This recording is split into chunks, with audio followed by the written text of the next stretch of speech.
Naalala mo ba na minsan ka nang nawalan ng pag-asa? Noong takot kang maglakad sa labas ng gabi. Noong araw-araw may krimen. Noong walang tulong para sa sakuna at may sakit.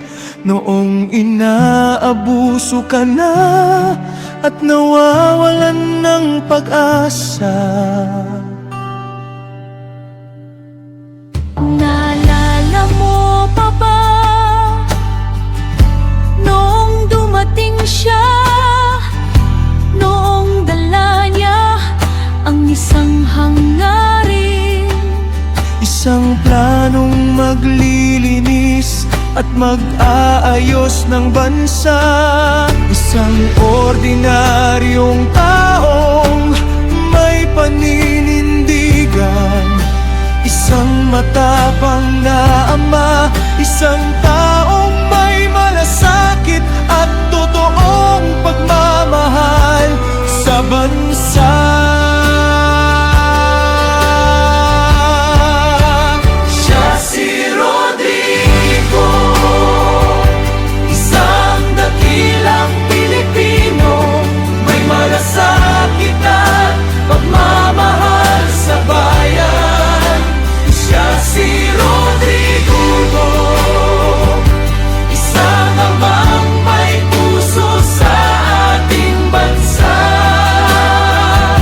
Lumaban sa droga at kriminalidad. Pinalik ang dangal at respeto para sa mga Pilipino.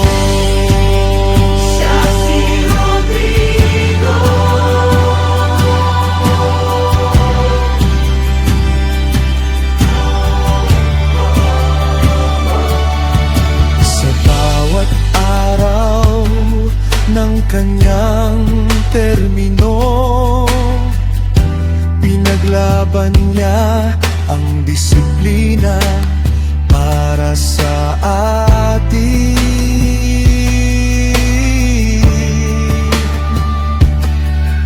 isinulong niya ang maraming proyekto para sa kalusugan, kaunlaran at kapayapaan.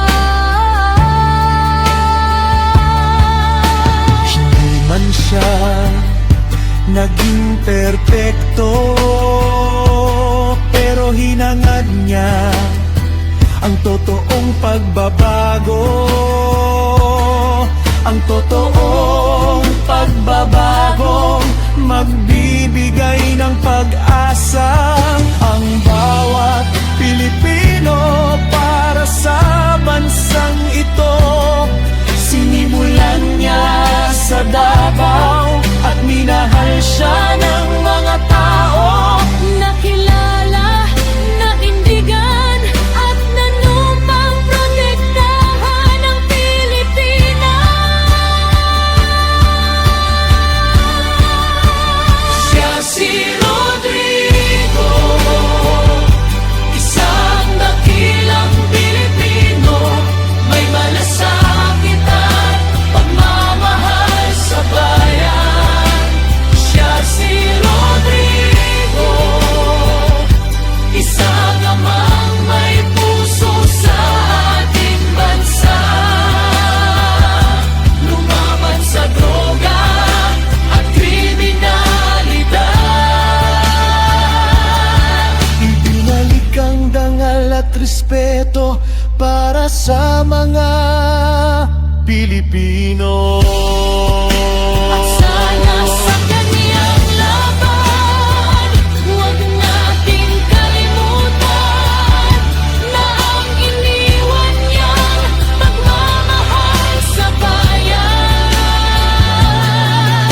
Ay para sa ating kinabukasan. Kaya ituloy natin ang laban.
respeto para sa mga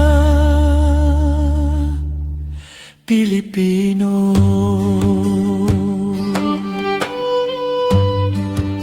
Siya si Rodrigo.